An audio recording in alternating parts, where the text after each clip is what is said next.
بسم الله الرحمن الرحيم الحمد لله رب العالمين والصلاة والسلام على سيدنا محمد الصادق الوعد الأمين وعلى آله الطيبين الطاهرين ورضي الله عن أزواجه وذرياته وأصحابه وأحبابه والتابعين وعنا معهم برحمتك يا أرحم الراحمين.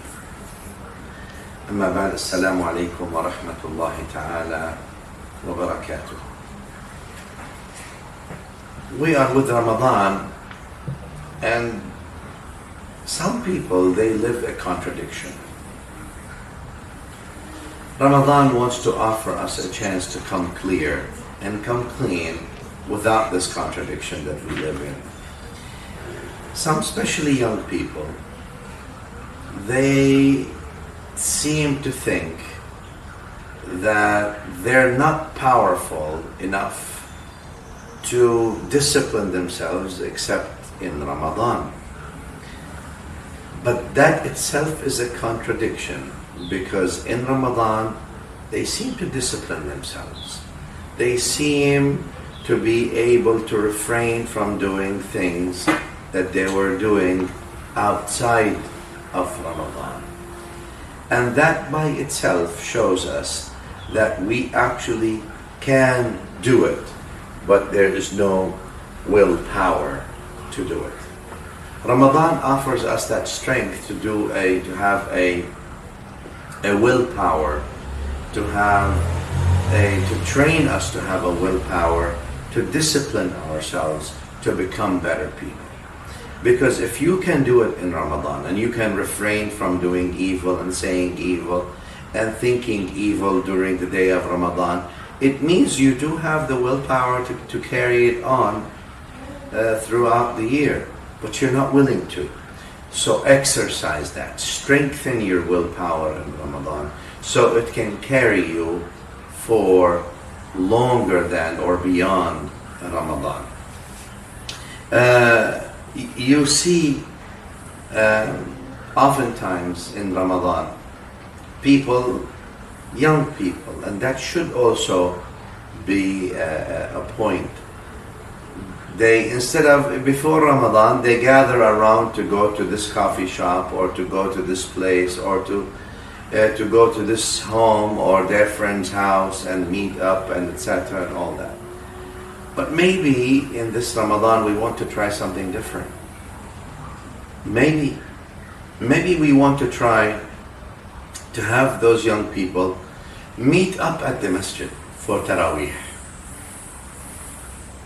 Meet up at, let's say they find a masjid, they meet up at Taraweeh there, they pray, after prayer they talk, they socialize, but they all come and pray.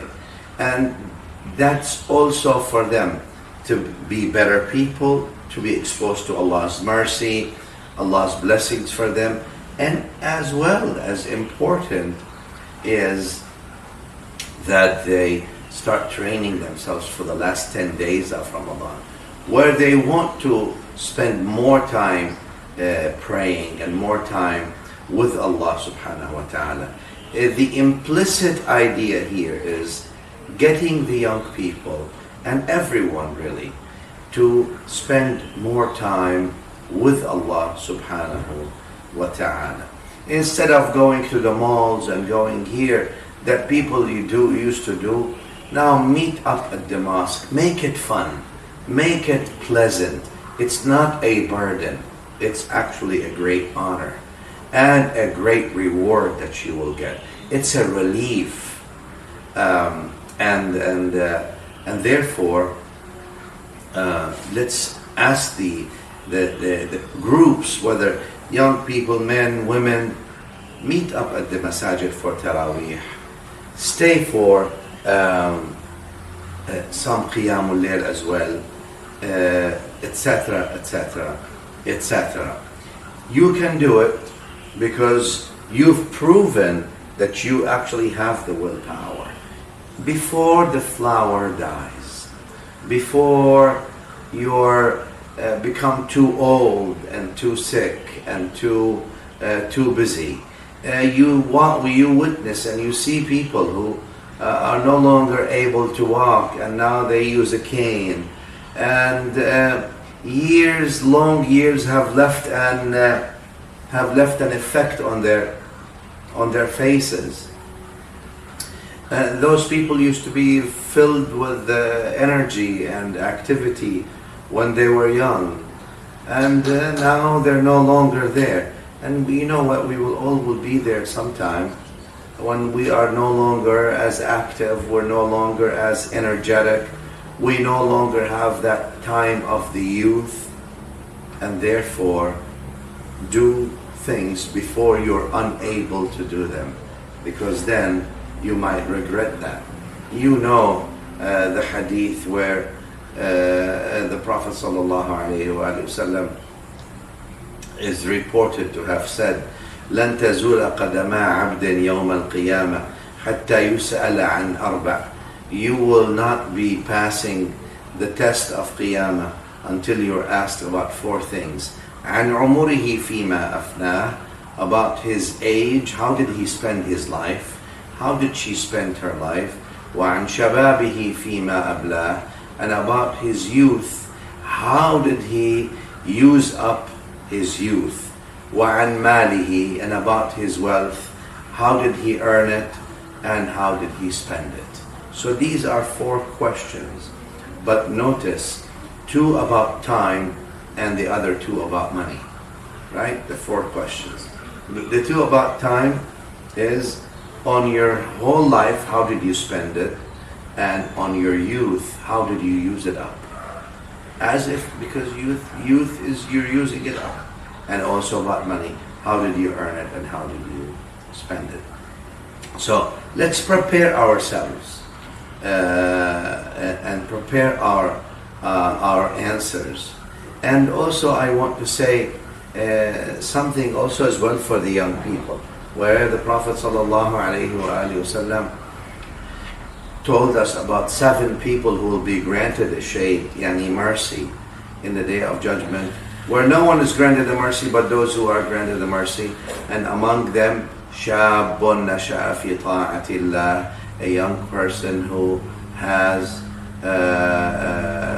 grown up, who grew in the obedience of Allah. That's a person who will have that shafa'ah, who will have that shade in the day of judgment, where no one is, others are having a shade. What prevents any one of us from being that? That tawfiq from Allah and the will to want to do it. I am sure many of you have already seen a lot of people who attend the masajid during Ramadan, and the masajid are filled with the musallis, with the people who are praying and those who are reading the Quran, and Mecca and Madina are filled with those who are attending to do Umrah and Ziyarah, and people are charitable in that month.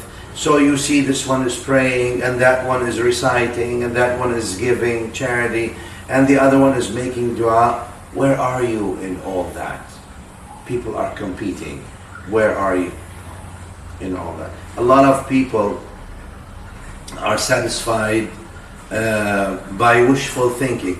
Oh, I want to change. I'm waiting for the right time. That's called wishful thinking.